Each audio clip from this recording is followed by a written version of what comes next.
Olá, amigos. Começa agora o programa Transição, a visão espírita para um novo tempo. Hoje está conosco mais uma vez, para nossa alegria, Divaldo Franco. Como vai, Divaldo? Muito bem. Que bom tê-lo de novo conosco. Muito obrigado. Divaldo hoje vai fazer um programa especial para nós e vai falar sobre felicidade. Divaldo, por favor. A grande meta da criatura humana é a busca da plenitude. Desde recuadas épocas, a criatura humana tem procurado entender o mistério da vida. Mesmo na área da filosofia. A filosofia nasceu para equacionar o problema do ser existencial. Entretanto, para que pudesse atingir a meta, os grandes filósofos pré-socráticos estabeleceram qual era a finalidade da vida. E logo veio a questão da felicidade. Mas para poder entender-se a felicidade, era necessário estudar-se a própria existência humana. O que vale dizer? Terminará a vida no túmulo? Será que depois da sepultura a vida tem algum significado? Nasceram então as escolas de pensamento filosófico. Se recuarmos na história da filosofia, iremos observar que a primeira grande proposta de natureza ética nesta oportunidade pertence ao grande filósofo Epicuro. Epicuro estabeleceu que a felicidade nada mais é do que o prazer. E para poder lograr o prazer é necessário ter. Através da posse, o indivíduo dispõe de recursos para poder fruir. E então logo surgiu o pensamento epicurista, epicureu, o hedonista. O pensamento, então, epicurista tomou conta da humanidade, até hoje. É comum vermos as pessoas atormentadas procurando os seus 15 minutos de holofotes. É nada mais do que uma manifestação narcisista, epicurista. A proposta de Epicuro, portanto, seduziu muito o pensamento grego. O indivíduo passou a dedicar-se à conquista do ter, para poder e então desfrutar. Nada obstante, esse desfrutar era de natureza fisiológica. Comer, dormir, fazer sexo, gozar, portanto. À medida em que o pensamento filosófico recebeu a contribuição do Oriente, nasceram outras interrogações. Será que a pessoa que come bem é feliz? Normalmente tem indigestão. Será que a pessoa que usa o sexo em demasia é feliz? É plena? Não.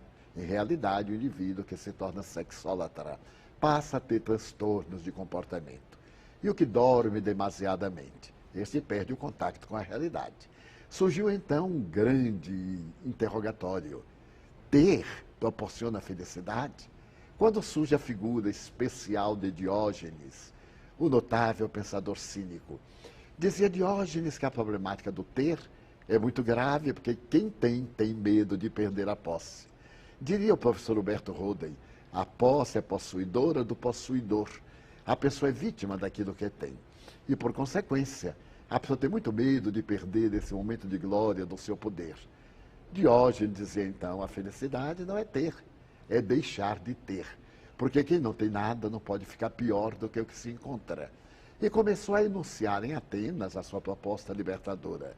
Mais tarde, em Corinto, quando Alexandre Magno conquistou o mundo conhecido, principalmente o mundo greco-romano e o mundo britânico, da ignorância da época, naturalmente, ele que era um apaixonado por Diógenes, propôs ao governador de Corinto, que desejava conhecer o eminente sábio. E o governador foi ter com Alexandre, que lhe disse, se tu me trouxeres Diógenes, eu pouparei a cidade de ser destruída. E o governador correu imediatamente a Diógenes, que morava numa casa miserável no subúrbio de Corinto, e disse Diógenes, o homem mais poderoso do mundo quer falar contigo.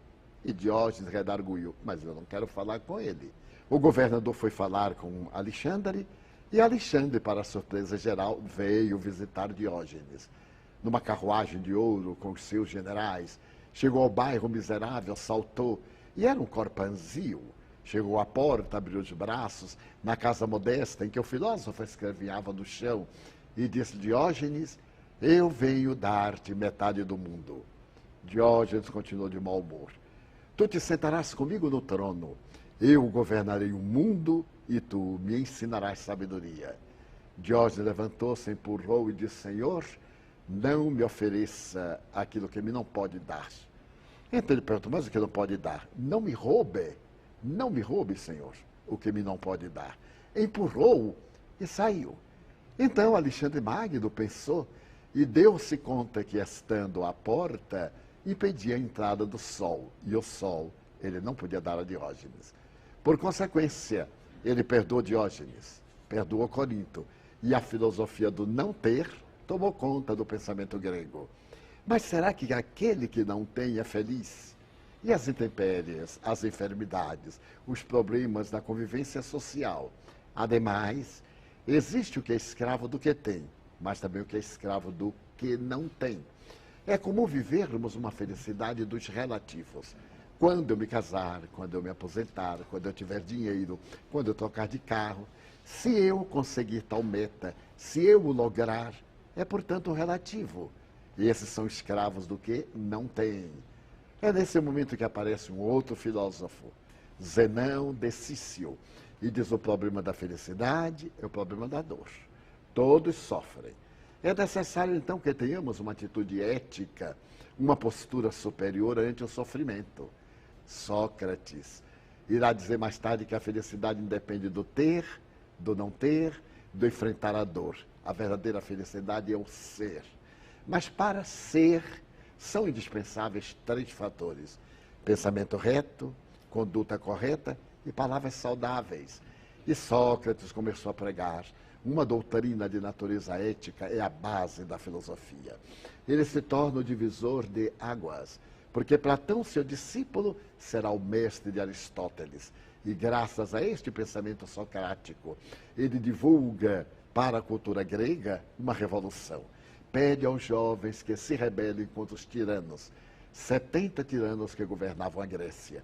E por isso, ele foi denunciado como estar pervertendo a juventude, porque lhes ensinava liberdade, democracia, desrespeito aos códigos injustos. Levado ao tribunal, ele foi julgado. E depois do julgamento, o juiz lhe diz: eu te condeno à morte. E Sócrates, narra Platão, olhou para ele com certo cepticismo e disse: mas, excelência, quando todos nós nascemos já comprometidos com a morte, condenados. Mas eu poderei dizer a hora em que tu morrerás. Sócrates sorriu. Levado ao cárcere, ali estava ele reflexionando em torno da vida, quando Criton, um dos seus discípulos, foi ter com ele e disse: venho dar-te a liberdade. E Sócrates sorriu generoso: como tu podes dar-me a liberdade se eu sou livre? Mestre, tu estás encarcerado. Olha bem, as paredes com óleo de baleia, as paredes com pedras, ferros. Criton, tu és um mau filósofo. Aprisionado está quem tem vício. Aonde quer que ele vá, ele é vítima do vício. Eu sou livre, porque onde quer que eu vá, o meu pensamento vai comigo. Eu não fugirei. Mas, mestre, a porta da cela dormirá aberta. E como conseguiste? Bem, nós subornamos o guarda. Com o quê? Nossas joias, as joias de família. E então tu te libertas e nos irás ensinar a beleza, o ideal, a fraternidade, a honra. Ó Criton, tu crês que eu aceite uma proposta de suborno para falar depois por dignidade? Eu não fugirei. Dize aos meus discípulos que eu aqui estou em paz. Mestre, amanhã irão matar-te. A mim, enganas-te. Eu sou imortal, Criton. Ninguém me pode matar. Volta. E no dia seguinte, ainda narra Platão, estava ele no pátio do presídio para beber a cicuta, que lhe foi dada por um soldado no vasilhame de alabastro. E quando o soldado viu aquele homem venerando, de túnica branca, com as características do sábio, tremeu e disse-lhe: mestre, olha, ainda te falta 1 hora. E Sócrates redarguiu: 1 hora é pouco para quem tem a eternidade. Tomou do vasilhame, sorveu, e nos estertores pré-agônicos, Criton, que estava presente, correu, abraçou o mestre e gritou-lhe: mestre, onde sepultaremos o teu cadáver? E Sócrates fez um esforço sobre-humano e disse-lhe: o cadáver joga fora, em qualquer lugar. Porque Sócrates não está dentro dele. Criton, Não te esqueças de pagar um galo que eu devo a Asclépios. Como recordamos, Asclépios era o deus da medicina. E toda vez que o indivíduo enfermava, fazia-lhe uma promessa, como é comum hoje em determinados segmentos religiosos. E Sócrates não morreu, entrou na eternidade. 2.300 anos depois, ele inteiramente vivo. Estamos falando sobre ele, mas o nome do juiz nós não sabemos. Daquele jovem que levou a taça de alabastro, não sabemos. Então, o que é felicidade? A felicidade é esse estado interior de plenitude. Carl Gustav Jung, o pai da psicologia analítica, o grande neurologista e psiquiatra suíço de Zurique, costumava dizer: todos querem alcançar a felicidade, mas estão em engodo, porque a felicidade de um dia é o drama do outro. O momento da lua de mel pode ser a véspera do choricídio. O júbilo de um instante pode ser a lágrima de amanhã. Dizia então Jung, na sua psicologia profunda: a vida na Terra tem uma meta, encontrar o sentido existencial. Qual é o sentido existencial? Primeiro, quem sou? Por que eu estou aqui? Por que a vida me é tão áspera, às vezes? Porque os maus progridem e os bons nem sempre. Numa obra memorável do Dr. Ruskin, publicada nos Estados Unidos, ele faz esta pergunta, que é o título da obra: por que pessoas boas sofrem? Ele tinha um filho portador de progélia, uma degenerescência. Aos 5 anos, o menino começou a ter a presença de pelos em diferentes partes do corpo. Aos 8 anos, era um rapaz de 30. E nunca ninguém que tem progélia chega aos 15 anos. Então ele viu seu filho ridicularizado na escola. Ele era um rabino judeu. E ele perguntava: mas o que é a felicidade? Pela manhã eu vou a um batizado. À tarde eu vou a um sepultamento. É o mesmo Deus. Pela manhã louvam Deus pela glória. À tarde blasfemam contra Deus pelo infortúnio. Então ele termina de uma maneira muito melancólica e pessimista. Deus não se preocupa conosco. Deus nos vê como formigas. E o livro deixa uma mensagem pessimista. Porque a este nobre israelita, venerando pastor, rabino de Manhattan, em Nova York, a ele falta uma coisa peculiar: o conhecimento da reencarnação. Somente através do conhecimento da reencarnação é que nós poderemos entender estas aparentes manifestações chocantes da vida. Os maus progridem e os bons sofrem.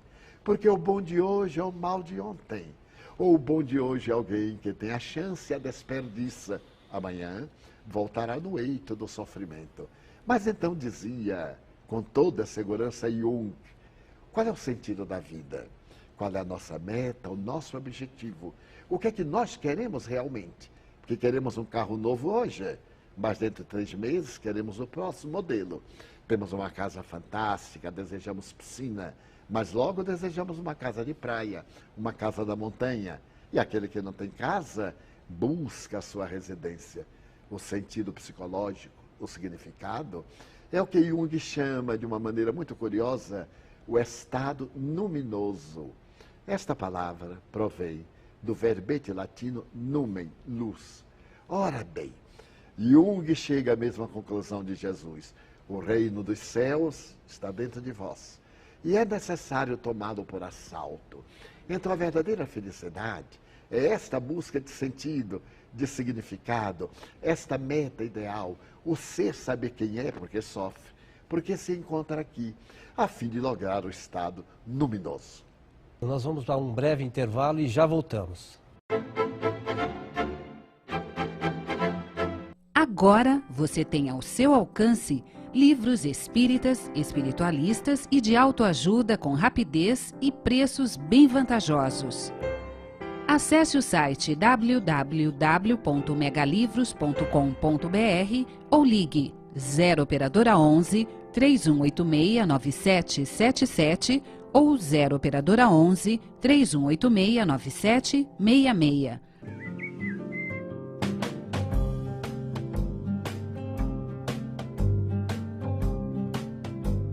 Rádio Boa Nova, a comunicação em prol de um mundo de regeneração.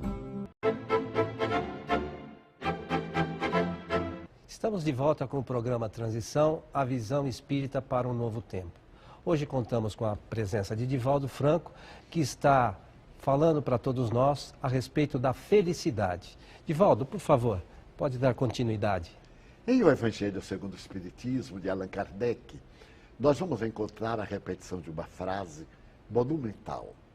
Quando o Eclesiastes diz, a felicidade não é deste mundo. Pode parecer chocante. Por que a felicidade não é deste mundo? Porque vivemos num mundo relativo e a felicidade seria uma grandiosidade permanente. Desde que vivemos no relativo, vivemos no instável. A felicidade deve ser estável. Mas por que então essa relatividade? Porque nós confundimos prazer com felicidade. O prazer de uma boa refeição, o prazer de uma noite bem dormida, o prazer de um relacionamento afetivo, o prazer de uma viagem, mas logo depois o cansaço, as preocupações, os deveres do dia a dia. E aquele prazer passa a ser um dever. O dever social, o dever familiar, o dever na coletividade, o dever dos hábitos religiosos ou não, as buscas do conhecimento.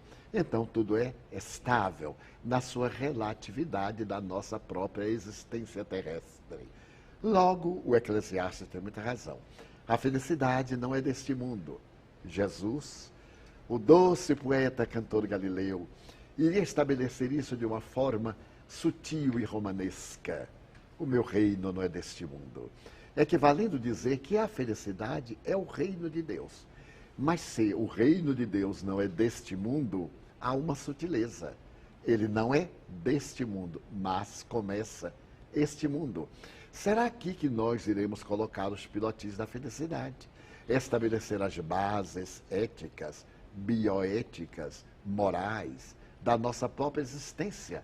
Porque nós somos um viajante do porvir. Estamos na direção fantástica da nossa imortalidade.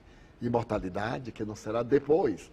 Nós somos imortais, no corpo ou fora do corpo. O corpo é uma indumentária transitória. Imaginemos que antes, para descer as águas, era necessário um escafandro, em que o indivíduo vestia toda aquela roupa de aço para poder descer as profundidades oceânicas, ou dos lagos, ou dos mares. E quando voltava à tona, retirava aquela indumentária pesada. Aí está, mas ele era o mesmo, envolto por aquela carapaça ou livre dela. O corpo é o escafandro que a divindade nos proporciona a fim de mergulharmos na atmosfera terrestre e podermos aqui viver dentro da lei de atração da gravidade universal. Sem este peso específico, não poderíamos desempenhar as nossas tarefas. E Allan Kardec, o egrégio codificador da doutrina espírita, pergunta: qual é a finalidade da reencarnação? E os espíritos redarguem: intelectualizar a matéria. Equivale dizer que a matéria é uma energia condensada. Albert Einstein. Esta energia condensada necessita de intelectualizar-se, porque o intelecto é uma qualidade do espírito que somos. E como nós somos esse psiquismo criado por Deus, conforme Allan Kardec muito bem define o princípio inteligente do universo, é natural que este princípio inteligente seja um germe que necessite da matéria, como a semente necessita do subsolo, a fim de poder, embriagada das energias, morrer, entre aspas, para viver. Jesus o disse: se a semente não morrer, ou melhor, se nós não morrermos, não viveremos. Se colocarmos uma semente em uma urna de cristal e ouro preciosa, ela está morta. Mas se ela morrer no solo, ela está viva, porque ela irá dar uma quantidade incomparável de outras sementes. Então nós mergulhamos no corpo, morte, mas morte grifado, porque perdemos as faculdades do discernimento total, para que desabroche o ser divino. É curioso que Sócrates e Platão já abordavam isso quando falavam do mundo das ideias, o eidos, o logos divino. Nós temos o logos divino. E é necessário que encontre fatores mesológicos, ambientais, para que este fator desenvolva. E isto é a reencarnação. No princípio, a encarnação, a primeira experiência, quando nós iremos ter a opção do bem e do mal. Bem e mal, que são as duas vertentes de uma coisa única, porque só existe o bem. O mal é a ausência do bem. Como a treva é a falta de luz. Não existe realmente a treva, existe a luz. Quando essa não está presente, eis que manifesta-se temporariamente a treva. Então é necessário que desabrochem as potencialidades divinas pelas experiências. E nós realizamos uma experiência infeliz. Geramos o que o vulgo chama karma. Aliás, a doutrina espírita não adota esta palavra. Toma muitas vezes para uso. Allan Kardec, muito sabiamente, utilizou-se da lei de causa e efeito, uma lei da física. E ele concluiu, porque era um grande intelectual, todo efeito provém de uma causa, é a lei. Logo, todo efeito inteligente provém de uma causa inteligente, é óbvio. Se eu tenho uma ação inteligente que gera um efeito, este efeito irá atuar na minha área do discernimento. Então nasce o que nós chamamos a provação. Se esta aprovação, que é um teste, não é coroada de êxito, nós agora incidimos numa outra vertente, a expiação. As dores, a solidão, os sofrimentos rápidos são provações, testes que a vida nos dá para evoluirmos, não são castigos divinos. Porque o mau aluno que não adquire os conhecimentos e vai reprovado no fim do ano, não está sendo punido, está tendo a chance de aprender. É a técnica da reeducação. Porque se nós colocarmos o indivíduo inábil na sociedade, estaremos cometendo um gravame, punindo a sociedade. Então, a provação são as nossas dores em conjunto. Mas se nós voltamos a falir, se permanecemos no erro, vamos para a compulsória, a expiação. Então, nós nasceremos um fenômeno teratológico, um anencéfalo, um hidrocéfalo, um macrocéfalo, um cardíaco, um portador de deficiência mental, um hebefrênico, um autista. Nascemos, então, cheios de conflitos, a timidez, o medo, o narcisismo, o complexo de inferioridade, de superioridade. Esses conflitos são expiatórios. Ou teremos as enfermidades degenerativas, a síndrome de Parkinson, Alzheimer, que são processos irreversíveis, determinadas expressões cancerígenas, algumas delas que são irreversíveis e mutiladoras, são expiações. Porque a lei de Deus é de amor. Jesus nos veio desenhar a felicidade real, dando-nos um significado junguiano, o bem. Se você deseja a felicidade, é tão simples, ame. Mas ame de tal forma como se fora você mesmo. O alto amor, que muita gente não tem. Encontro pessoas que não têm a menor autoestima e estão sempre censurando os outros. Isso em psicologia chama-se projeção. Toda vez que eu aponto um defeito de alguém, eu estou projetando o meu defeito, a minha inferioridade. É mecanismo de transferência. Porque se eu aponto nele, eu alivio o meu conflito. Então, amar é tão simples. É o primeiro mandamento, o maior mandamento. Há uma lenda israelita fascinante.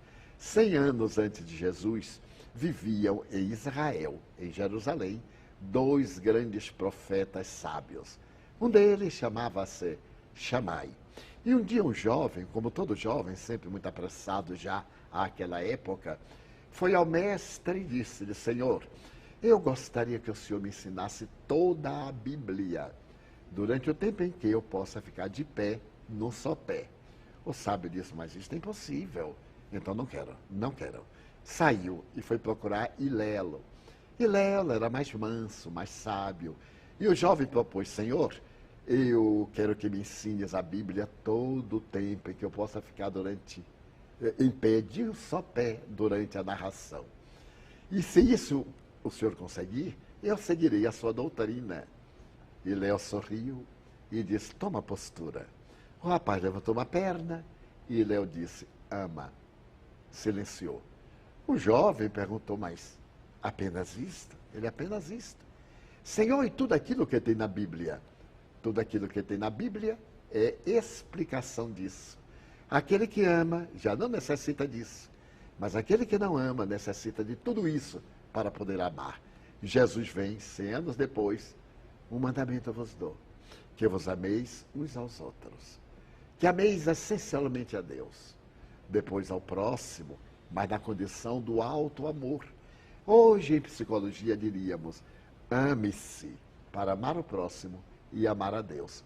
Porque quem não se ama, a ninguém ama.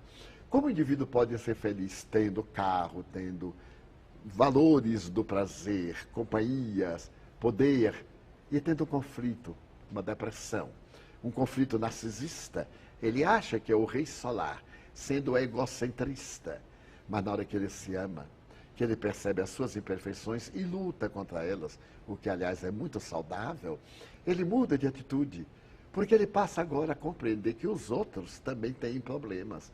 Se ele não consegue vencer os seus problemas, não vai exigir que os outros vençam os seus. Então nasce um certo sentimento de dignidade, de amor, de respeito pelo seu próximo. E exatamente é este sentimento de respeito que é o amor. Não é necessário o toque, a fantasia sexual, porque isso é instinto. Os animais procriam e não se amam. As flores procriam através de um processo fantástico, em que o vento desempenha um papel fundamental, as aves, os animais levando o pólen. Mas o nosso amor é transcendente. Ele vai além do impulso sexual, da libido.